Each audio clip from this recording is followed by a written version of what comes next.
अस्सलाम वालेकुम dear students. आज के लेक्चर में हम डिस्कस करेंगे कि सब स्टेशन में कौन कौन से इस्तेलात इस्तेमाल होते हैं। अक्सर क़्वात इंटरव्यू में और जॉब इंटरव्यू में और एग्ज़ाम में ये सवाल आता है कि सब स्टेशन में कौन से आलात इस्तेमाल होते हैं। तो आज हम उनके बारे में डिस्कस करेंगे। तो आप सब दोस्तों से गुजारिश है कि आप हमारे चैनल मिस्टर टेक रेहान को सब्सक्राइब भी करें और इसको अपने तमाम दोस्तों के साथ शेयर करें। इस चैनल में आप इलेक्ट्रिकल इंजीनियरिंग से मुतल्लक वीडियोस, इसके अलावा इसके लेक्चर्स, जॉब इंटरव्यू के मुतल्लक वीडियोस वगैरह देख सकेंगे। इसके अलावा जॉब के टेस्ट से मुतल्लक वीडियोस और आईटी बेस या ट्रेंडी टॉपिक के मुतल्लक वीडियोस भी आपको इसमें दिखाए जाएंगे। तो आइए हम देखते हैं कि सब स्टेशन में कौन कौन से आलात इस्तेमाल होते हैं। उनकी एक लिस्ट आपके सामने शो हो रही है। नंबर 1 पे है bus bar, circuit breaker, isolator, insulator, power transformer, CT and PT. Number 7 पे है relays. Number 8 earth switch. Number 9 surge arrester, shunt reactor, PLCC equipment, capacitors, line trap, control panel, DC batteries और battery chargers. तो हम इनके बारे में थोड़ा थोड़ा सा डिस्कस करते हैं और यही पूछा जाता है। नंबर 1 पे बस बार। सब स्टेशन में जो कंडक्टर इस्तेमाल किए जाते हैं उनको बस बार कहते हैं। तमाम आने और जाने वाले सर्किट्स बस बार से जड़े होते हैं। ये बात याद रहे कि बस बार लचकदार भी होती है और सख्त भी। लचकदार बस बार या फ्लेक्सिबल बस बार ACSR कंडक्टर्स की बनाई जाती है, जबकि रिजिड या सख्त बस बार एलुमिनियम की ट्यूब से बनाई जाती है। लचकदार बस बार को स्ट्रेन इंसुलेटर्स के ज़रिए सारा फ्राहम किया जाता है, जबकि रिजिड या सख्त बस बार को पोस्ट इंसुलेटर के ज़रिए सारा फ्राहम किया जाता है। अक्सर 220 kV ग्रेड्स में अथॉन बस बार डबल अलाय कंडक्टर की बनाई जाती है। नंबर 2 पे है सर्किट ब्रेकर। सर्किट ब्रेकर एक ऐसा आला होता है जो नॉर्मल या एबनॉर्मल हालत में सर्किट को बिल तरतीब ऑन या ऑफ करता है। सर्किट ब्रेकर नॉर्मल हालत में एक ऑन ऑफ स्विच की तरह काम करता है, जबकि जब कोई फॉल्ट वाक़ होता है तो ये ऑटोमेटिकली ऑपरेट होकर सर्किट को ट्रिप करवाता है। सर्किट ब्रेकर मुख्तलिफ इक़साम के होते हैं, मसलन SF6 circuit breaker, oil circuit breaker, air circuit breaker और वैक्यूम सर्किट ब्रेकर। आजकल हाई वोल्टेज मसलन 132 kV ग्रेड, 220 kV ग्रेड और 500 kV ग्रेड्स में SF6 सर्किट ब्रेकर्स ज़्यादातर इस्तेमाल किए जाते हैं, जबकि 11 kV में वैक्यूम सर्किट ब्रेकर इस्तेमाल होते हैं। नंबर 2 पे है आइसोलेटर। ये बात याद रहे कि isolator no load operating device है, जबकि सर्किट ब्रेकर एक ऑन लोड ऑपरेटिंग डिवाइस है। आइसोलेटर बगैर लोड पर सर्किट की मरम्मत की खातिर सर्किट को ऑफ करने के लिए जो आला इस्तेमाल किया जाता है उसे आइसोलेटर कहते हैं। आइसोलेटर को डिस्कनेक्टिंग स्विच भी कहा जाता है। इसको नो लोड या ओपर सर्किट को ओपन या क्लोज करने के लिए इस्तेमाल किया जाता है। जब सर्किट को ओपन करना होता है तो सबसे पहले ब्रेकर को ऑफ करते हैं, उसके बाद आइसोलेटर को ओपन किया जाता है। जबकि सर्किट को जब वापस क्लोज करना होता है तो सबसे पहले आइसोलेटर को क्लोज किया जाता है, उसके बाद ब्रेकर को क्लोज किया जाता है, क्योंकि आइसोलेटर एक नो लोड डिवाइस है। इसको नो लोड डिवाइस इसलिए कहते हैं कि इसमें कोई आर्क क्वंचिंग मीडिया नहीं होता, जबकि सर्किट ब्रेकर में आर्क क्वंचिंग मीडिया होता है, क्योंकि जब ऑन लोड पर सर्किट को ओपन किया जाता है तो उसमें आर्क पैदा होता है, जो आर्क क्वंचिंग मीडिया से ख़त्म किया जाता है। नंबर 3 पे जो हम डिस्कस करेंगे, जैसा कि आपको पिक्चर में भी शो हो रहा है, insulator. What is insulator? Live conductors और बस बार को सब स्टेशन में सहारा फराहम करने के लिए इंसुलेटर इस्तेमाल किए जाते हैं। ज़्यादातर इंसुलेटर पोर्सलिन के इस्तेमाल होते हैं। इसके अलावा ग्लास इंसुलेटर्स को भी इस्तेमाल किया जाता है। सब स्टेशन में इंसुलेटर की एक से ज़्यादा डिस्कों को आपस में जोड़कर एक स्ट्रेन बना ली जाती है, जिसके साथ कंडक्टर्स को सहारा फराहम किया जाता है। ये बात याद रहे कि इंसुलेटर सब स्टेशन में इस्तेमाल होने के अलावा लाइन पर भी इस्तेमाल होते हैं, और इस पोल और लाइन कंडक्टर्स के दरमियान इंसुलेशन फराहम करने के लिए इंसुलेटर इस्तेमाल होते हैं। इससे नेक्स्ट टॉपिक जो हम डिस्कस करेंगे वो है पावर ट्रांसफार्मर। सब स्टेशन पर वोल्टेज लेवल को तब्दील करने के लिए पावर ट्रांसफार्मर या ऑटो ट्रांसफार्मर को इस्तेमाल किया जाता है। ये ट्रांसफार्मर आमतौर पर 500 केवी को 220 केवी में या 220 केवी को 132 केवी में स्टेप डाउन करते हैं या स्टेप अप करते हैं। इसके अलावा 132 केवी से 11 केवी में स्टेप डाउन या स्टेप अप करते हैं। ये ट्रांसफार्मर जो सब स्टेशन में इस्तेमाल होते हैं ज़्यादातर 3 फेज़ होते हैं, ताहम सिंगल फेज़ ट्रांसफार्मर्स को भी बाहम एक बैंक की सूरत में जोड़कर 3 फेज़ ट्रांसफार्मर बनाया जा सकता है।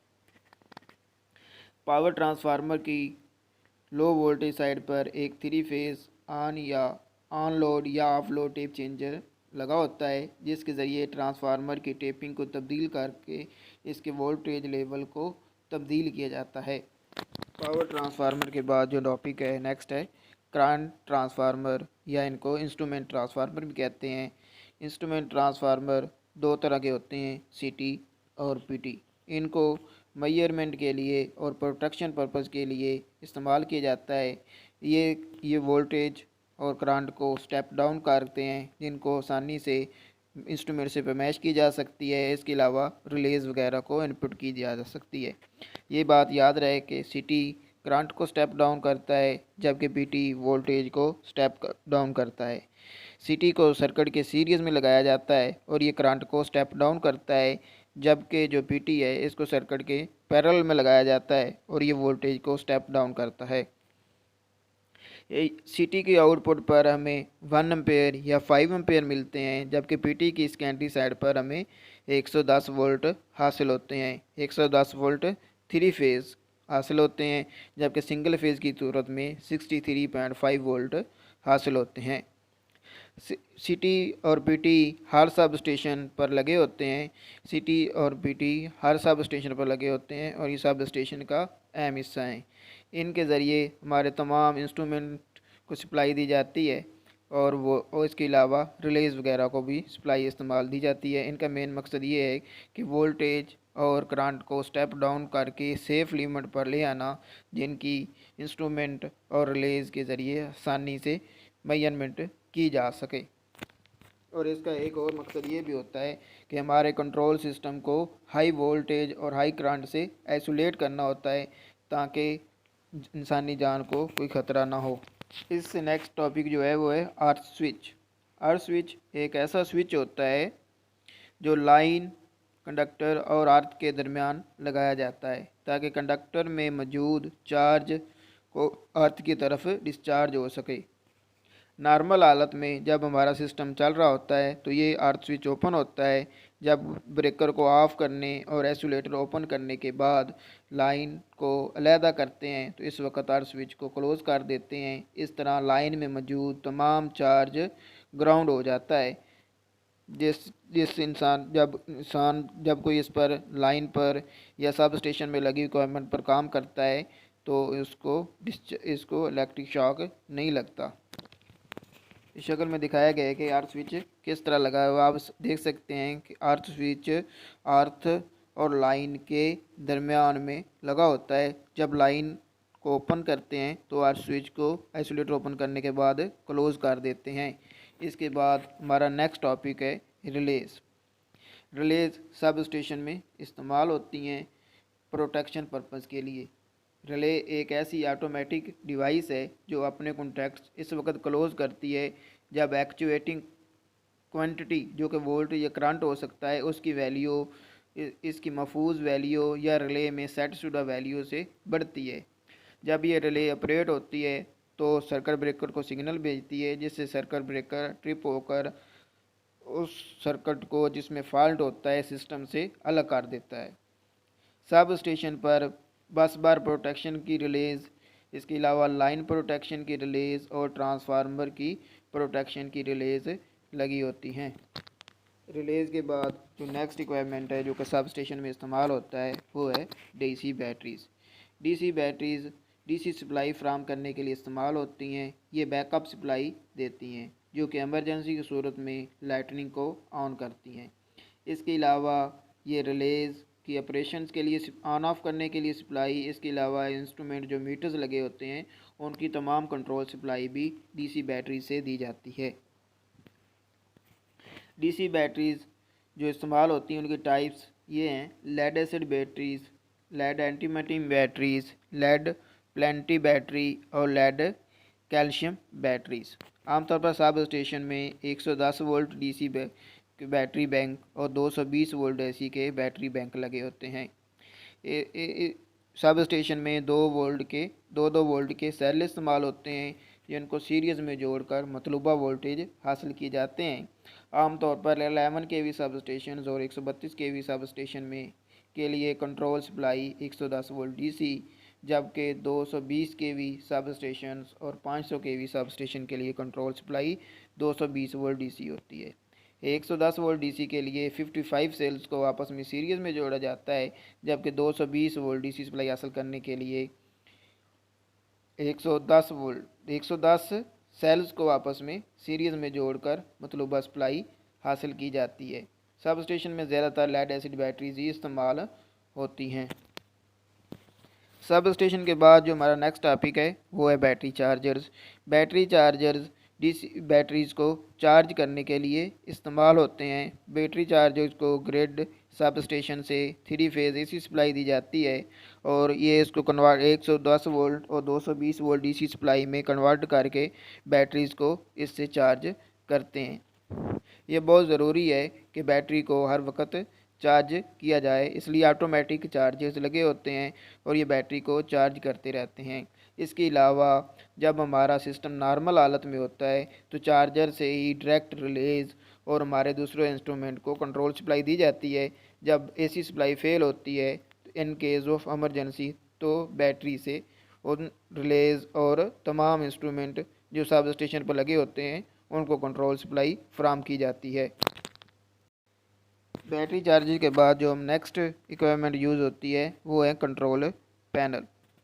कंट्रोल पैनल पर हमारे सब स्टेशन के तमाम मेजरिंग इंस्ट्रूमेंट्स जिसमें ampere meter, volt meter, power meters, frequency meter, power factor meters लगे होते हैं। इसके अलावा कंट्रोल पैनल से यार्ड में लगे हुए तमाम सर्किट ब्रेकर्स को ऑन या ऑफ़ किया जा सकता है।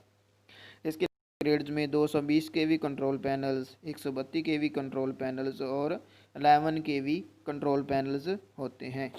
कंट्रोल का पैनल के बाद नेक्स्ट इक्विपमेंट है वो है PLCCC, मतलब कि power line carrier current equipment. Power line carrier current equipment हालात, मवासलात, telemetry, tele control, power line carrier protection और दूसरे सुपरवाइजरी मकासद के लिए सब स्टेशन में इस्तेमाल होते हैं। इसके बाद जो हमारा नेक्स्ट है इक्विपमेंट है वो है वेब ट्रिप या लाइन ट्रिप। इसका काम हाई फ्रिक्वेंसी सिग्नल्स को दूसरे प्रोटेक्टिव जोन्स में दाखिल होने से रोकना है। यह सब स्टेशन पर आने वाले हर लाइन के सीरीज़ में लगे होते हैं और ये हाई फ्रिक्वेंसी सिग्नल्स को दूसरे प्रोटेक्टिव जोन्स में दाखिल होने से रोकते हैं। वेब ट्रिप के बाद नेक्स्ट इक्विपमेंट है shunt reactor. Shunt reactor high voltage transmission line के साथ लो लोड्स के दौरान जब इन पर लोड कम होता है तो लाइन की कैपेसिटेंस की वजह से पैदा होने वाली रिएक्टिव पावर की तलाफ़ी के लिए शंट रिएक्टर इस्तेमाल होते हैं। नेक्स्ट है शंट कैपेसिटर।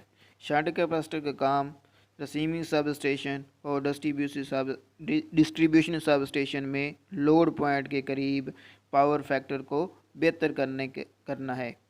ये लाइन के पैरेलल में लगे होते हैं। इसके अलावा सीरीज़ कैपेसिटर्स भी इस्तेमाल होते हैं। EHVAC ट्रांसमिशन लाइन के सीरीज़ में लाइन रिएक्टेंस की तलाफ़ी करने के लिए कैपेसिटर्स को सीरीज़ में लगाया जाता है, जबकि लाइन के पावर फैक्टर को बेहतर करने के लिए लोड एंड के करीब शंट कैपेसिटर इस्तेमाल किए जाते हैं और जबकि लाइन की रिएक्टेंस की तलाफ़ी करने के लिए सीरीज़ कैपेसिटर्स इस्तेमाल होते हैं। इसके बाद है सर्ज अरेस्टर या इसको लाइटनिंग अरेस्टर भी कहते हैं। इनका काम आसमानी बिजली या स्विचिंग की वजह से पैदा होने वाले ज़्यादा वोल्टेज से सिस्टम को महफूज रखना है।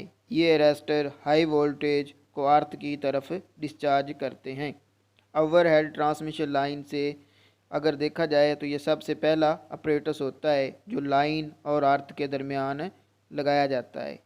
लाइटनिंग अरेस्टर या सर्ज अरेस्टर दो तरह के होते हैं, spark gap type lightning arrester और zinc oxide type lightning arrester. Thanks for watching our video. आप तमाम दोस्तों से अगेन रिक्वेस्ट है कि हमारे चैनल को सब्सक्राइब भी करें और बेल आइकॉन प्रेस कर दें ताकि तमाम वीडियोज़ आपको मिल सकें। थैंक्स।